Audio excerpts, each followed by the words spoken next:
evening, ladies and gentlemen. Thanks for joining us in this edition of the Bilingual Prime Time on Dash Television. With me is Sandrine Babou. Good evening, Sandrine. Bonsoir, Linda Boumneke. Mesdames, Messieurs, bonsoir à la une de ce journal. Présidentielle 2025, le vent du changement qui vient du septentrion. Les jeunes natifs de cette partie du Cameroun aspirent à l'alternance au lendemain de la convocation du corps électoral le 12 octobre prochain. Pour ces derniers, le plus important est que le pays retrouve sa prospérité, quel que soit le candidat.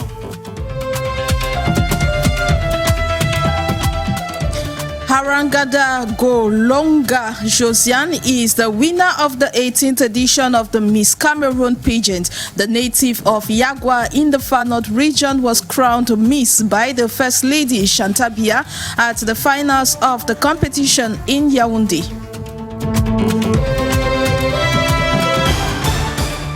Mohamedou Bouhari est mort. L'ancien président nigérien est décédé ce dimanche à longue des suites de maladie à l'âge de 82 ans. L'annonce de son décès a été faite dans l'après-midi par son ancien porte-parole sur les réseaux sociaux.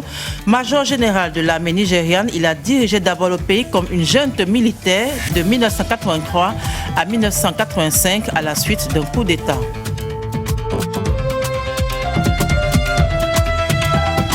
Sports Cameroon's Andre Onana is set to miss over 6 weeks of football with his club Manchester United. He suffers from a hamstring injury while in training at Carrington. The latest injury now poses the question of if Manchester United will consider signing a new keeper. Those were top stories. Stay with us for the details of this and more.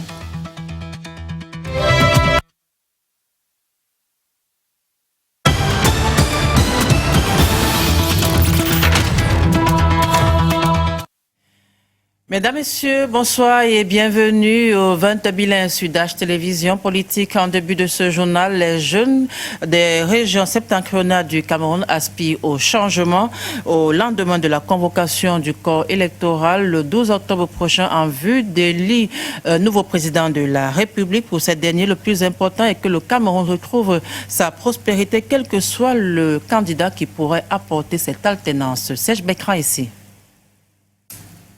Très portant convocation du corps électoral pour la présidentielle d'octobre prochain va désormais fixer les Camerounais sur les différents candidats à ce scrutin. Dans le septentrion déjà, les potentielles candidatures de deux anciens alliés du régime suscitent des espoirs au sein de la jeunesse qui aspire au changement. Nous, en tant que jeunes, on veut le changement.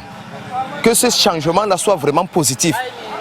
Ce n'est pas pour dire aussi que Biya n'a pas travaillé, il a travaillé, mais sauf que ceux qui sont derrière lui n'ont pas accompli la mission qu'il fallait. Maintenant, nous sommes au chômage, les jeunes souffrent, la population, comment on peut dire, la population souffre également. Nous n'avons pas de routes, nous n'avons pas d'eau, d'électricité, tout est du gâchis au Cameroun. Maintenant, peut-être avec les nouvelles têtes, peut-être il y aura un grand changement, c'est notre espoir. Si ce changement est une nécessité, il devrait se faire selon eux de façon transitoire aux besoins par une opposition forte, à défaut d'une candidature unique.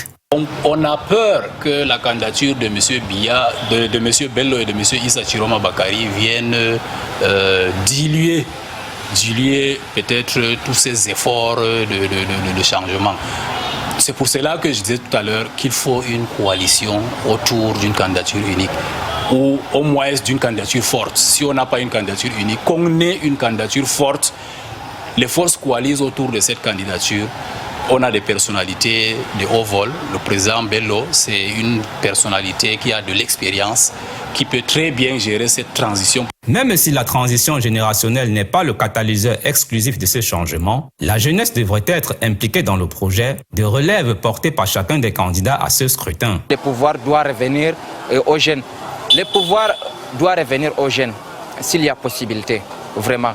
Mais s'il y a un candidat idéal, vraiment, pour remplir ces fonctions, même parmi ces candidats tels que Bello, c'est un candidat là, s'il se croit vraiment apte à diriger le pays, moi je soutiendrai Bello.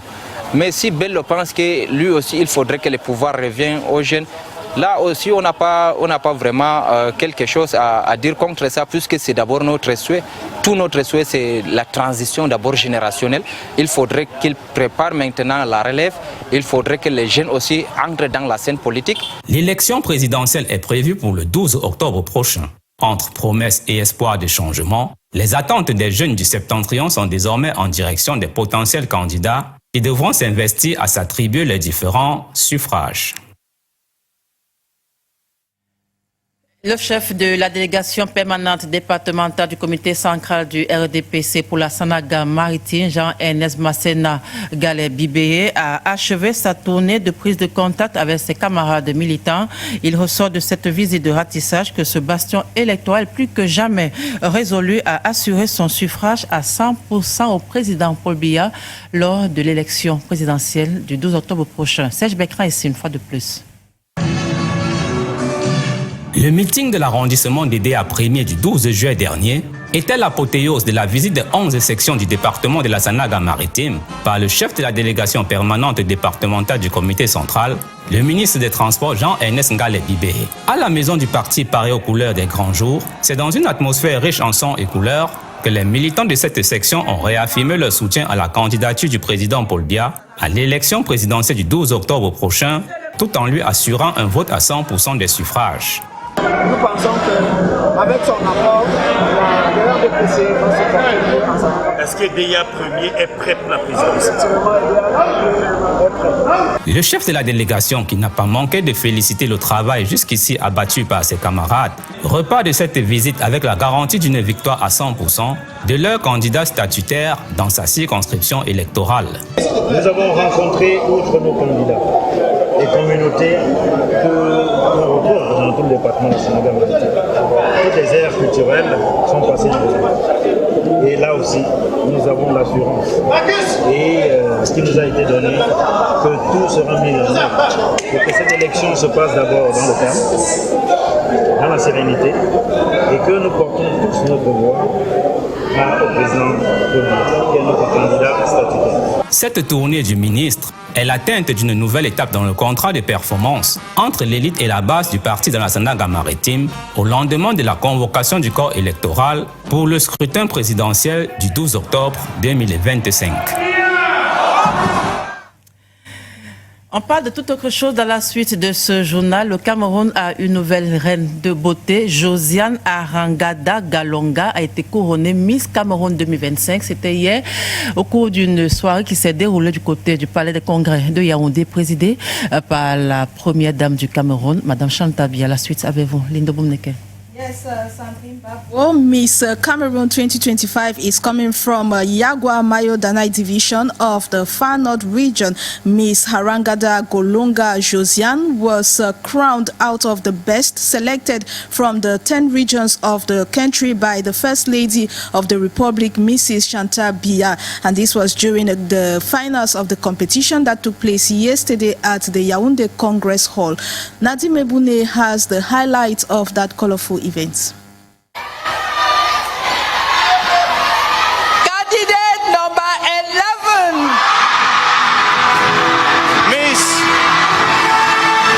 After several parading sessions in different outfits by 20 contestants, Josiane Harangada Golonga was pronounced Miss Cameroon 2025 on Sunday, July 12. Cameroon's First Lady Chantal Biya crowned Josiane before several dignitaries and an excited fan club at the Yaoundé Convention Center. The 23-year-old is a native of Yagoua in the far north region of the country. The crown recognizes much more than a dazzling beauty. It recognizes a brilliant intellectual, a determined activist, and an outstanding cultural ambassador. The 18th edition of Miss Cameroon Pageant was attended by several participants, including ministers and other high dignitaries. The First Lady Chantal Biya was the guest of honor at the Cultural Reach contest. The 20 contestants participated in the last phase of the competition, which focused on the training and the socio-professional empowerment of women. The new beauty queen grabbed, amongst other things, a cash prize worth of 10 million francs CFA and a brand new car.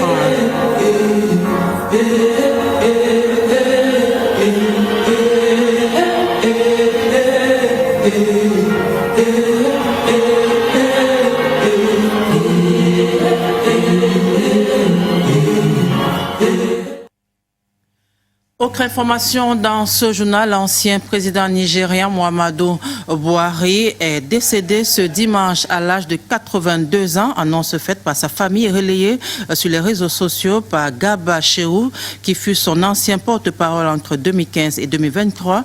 Muhammadu Buhari, major général de l'armée nigériane, dirige d'abord le pays comme une junte militaire de 1983 à 1985 à la suite d'un coup d'État. Après le retour de la démocratie, il est candidat malheureux aux élections présidentielles de 2003, 2007 et 2011 avant d'être finalement élu lors de celle de 2015, au cours de laquelle il devient le premier homme politique nigérian à défaire un président sortant. Muhammadu Buhari est investi le 29 mai 2015 et en février 2019, il est réélu face à l'ancien vice-président Atiku Abubakar. Muhammadu Buhari, ancien président du Nigeria, on vous l'a dit, est décédé cet après-midi des suites de maladies à l'ongle. Linda Boumneken.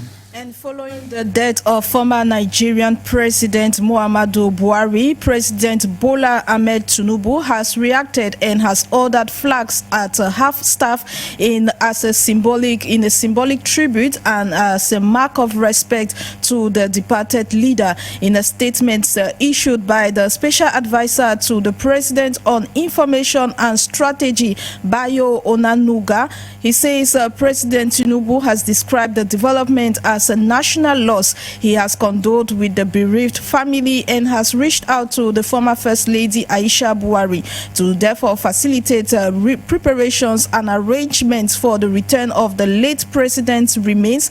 Onanuga revealed that the president has directed Vice President Kashim Shettima to travel immediately to the United Kingdom to accompany President Muhammadu Buhari's body back to Nigeria. President Buhari died this Sunday in London at 4:30 p.m. following a prolonged illness, according to the statement from the presidency.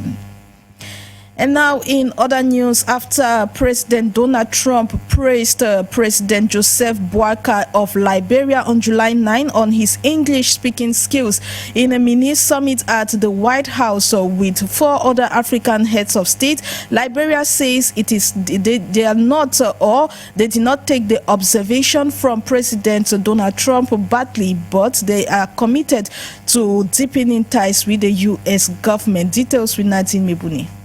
During a mini-summit that took place on Wednesday at the White House with 5 presidents of African mineral-rich states, including Senegal, Guinea-Bissau, Mauritania, Gabon and Liberia, U.S. President Donald Trump commented on the fluency of the English vocabulary of Joseph Boakai of Liberia. We want to work with the United States in peace and security within the region because we are committed to that. And we just want to thank you so much for this opportunity. Well, thank you. It's such good English, such beautiful. Where did you learn to speak so beautifully? Where were you educated? Where? Yes, sir. In Liberia. Yes, sir. Well, that's very interesting. President Trump praised Joseph Boakai on July 9 on his English-speaking skills, apparently unaware that English is the official language of Liberia. The U.S. President's gaffer has even inspired a catchy tribute song in the West African country. However, the Liberian government is not offended by the comments of the U.S. President, as the foreign minister says his country was honored by President Boakai's invitation to the White House. Liberian linguistic heritage is deeply influenced by America, and this has simply been praised by President Trump. Liberia is even more ready to deepen its ties with the United States based on mutual respect, sharing of values, and a constructive partnership. Les élections locales et municipales prévues se tenir fin août 2025 en République centrafricaine ont connu un nouveau report pour être couplé au scrutin législatif et présidentiel de décembre prochain. Retour à présent sur ce glissement de date et ses implications pour l'autorité nationale des élections. Avec Serge Bekran ici. Initialement prévu pour le 31 août 2025, c'est finalement en décembre prochain que les Centrafricains iront aux urnes pour les élections municipales et locales, couplées aux législatives et présidentielles. C'est l'essentiel de la communication du Premier ministre Félix Moloa à l'issue d'une réunion du comité stratégique d'appui au processus électoral avec les partenaires techniques, financiers et sécuritaires. La cause du report est, selon le membre du gouvernement, le retard dans la mobilisation des fonds, mais également des difficultés liées aux aspects techniques et organisationnels. Cette décision est de l'avis du Premier ministre la seule option possible dès lors que la convocation du corps électoral pour les législatives prévues le 3 juin était passée sans effet. Cette jonction des dates a pour principale implication d'augmenter le travail à l'autorité nationale des élections qui doit être renforcée, conclut-il. L'opposition, quant à elle, exige la refonte de l'autorité nationale des élections qu'elle juge incapable d'organiser des élections crédibles et transparentes. Car il faut rappeler qu'aucune élection locale n'a été organisée en République centrafricaine depuis 40 ans maintenant.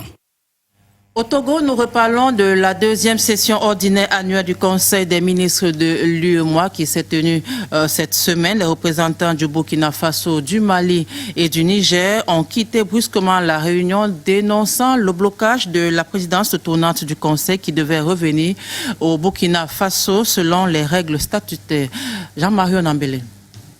Faute d'accord sur la présidence tournante de l'instance qui devait revenir au Burkina Faso, les 3 pays de la Confédération des États du Sahel, AES, ont quitté la réunion du Conseil des ministres de l'UEMOA avant sa conclusion. Les discussions tenues à huis clos pendant 4 heures n'ont pas permis de trouver un compromis. Ouagadougou, appuyé par Bamako et Niamey, revendique la présidence de l'Union. Au Burkina Faso refuse en même temps d'interagir avec la France, toujours garante du franc CFA et interlocuteur des instances qui gèrent la monnaie commune. En effet, Paris assure la convertibilité illimitée du franc CFA en euros, ce qui l'amène à échanger régulièrement avec ces institutions. Devant l'impasse, la conférence des chefs d'État et de gouvernement de l'UEMOA devra trancher. En attendant, l'actuel président statutaire du Conseil des ministres l'ivoirien Adama Coulibaly continue d'assurer la direction de l'instance. À l'issue de la rencontre, le ministre sénégalais de l'économie a réagi en soulignant la nécessité de préserver la crédibilité de l'Union.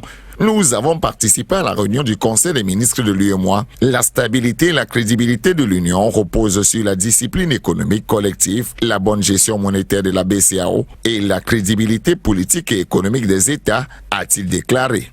Pour le membre du gouvernement sénégalais, cela impose de maintenir et renforcer la confiance internationale par une gouvernance régionale solide.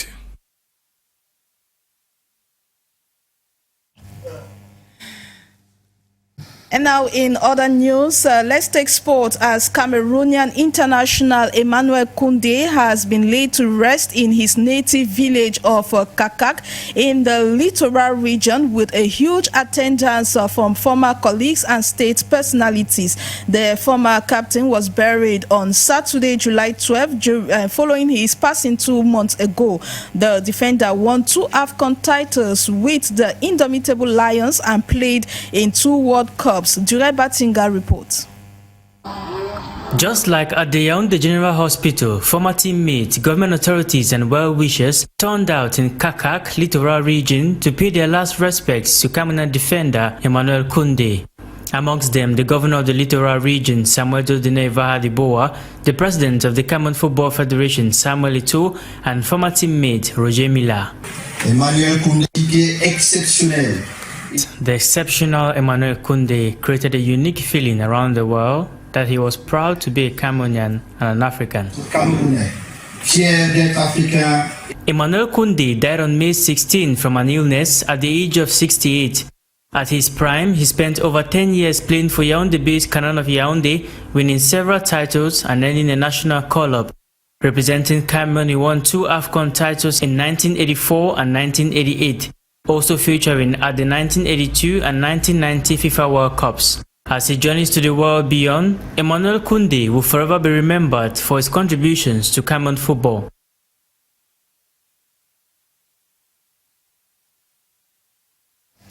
And still in sport, Cameroon's Andre Onana is set to miss over 6 weeks of football with the club, his club Manchester United. He suffers from a hamstring injury while in training at Carrington. Still trusted by his coach, Onana's latest injury now poses a question if Manchester United will recruit a new keeper. Jure Batinga once more. Andre Onana resumed training on July 7 with Manchester United ahead of their Premier League summer series in the US. After several days of training, tragedy strikes. During the training session on July 12, Onana injured his hamstring and now faces 6 to 8 weeks of recovery. Onana's injury is a big blow for the Red Devils, who are counting on him to be their regular starter in their friendly games. Reports say the 29-year-old has responded well to treatment and will join his teammates on the flight to America later this month, but will focus on recovery and will not feature in the Premier League Summer Series. Alte Bayindi is expected to start during United's pre-season campaign, which begins with a match against Leeds in Stockholm on July 19, before they head to the US to face West Ham, Bournemouth and Everton in a tournament that takes place from July 27 to August 3rd. The question now remains, will Onana's injury force United to sign another goalkeeper? Coach Amorim had said he trusted Onana to remain first-choice goalkeeper despite a number of mistakes since joining in 2023. After 2 seasons, Onana won the FA Cup in his first spell and reached the Europa League finals at his second spell. Despite the massive injury blow, United remains hopeful that the Cameroonian custodian could be able to regain full fitness before the start of the season and feature in Amorim's starting lineup against the Gunners in their cutting razor.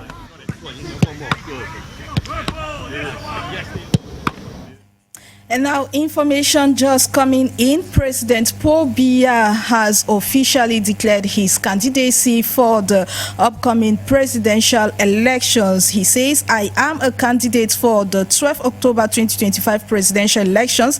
Rest assured that my determination to serve you is commensurate with the serious challenge facing us. Together, there are no challenges we cannot meet. The best is still to come. This is the message from the head of state, President Paul Biya. Sandrine. Oui, vous l'avez dit, Linda Boumneke, cette information de dernière minute, le président de la République, Paul Biya, est candidat à sa propre succession à l'élection présidentielle du 12 octobre prochain. Le chef de l'État, candidat naturel du RDPC, l'a annoncé il y a quelques minutes sur sa page officielle Facebook. Je suis candidat à l'élection présidentielle du 12 octobre 2025. Soyez rassurés que ma détermination à vous servir est à la mesure de l'acuité des défis auxquels nous sommes confrontés. Ensemble, il n'est pas de défi que nous ne puissions surmonter. Voilà, cette information de dernière minute que se referme le 20 bilan sur Dash Télévision. Linda Boumneke. Yes, Sandrine Babo, that is what we prepared for you today on this edition of the Bilingual Prime Time. Stay tuned to Dash TV for more news updates and enjoy our programs. Good evening.